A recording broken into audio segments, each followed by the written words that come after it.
عرفتو البنات، ما كاينش اللي تياكلها عندي وما تيرجعش يطلبها مني.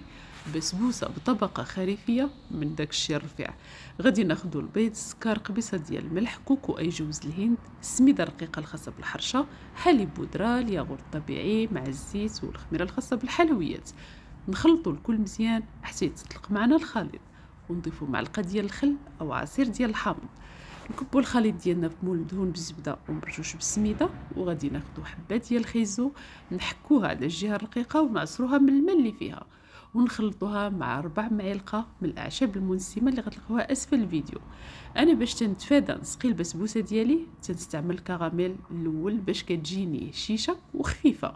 نشكلو طبقه ديال الخيزو مع البيكان او القرقاع اللي متوفر عندكم، رشه كتيره من لوز ايفيلي، نطيبوها على درجه حراره 180 كيف الطيب لينا بالصحه والراحه.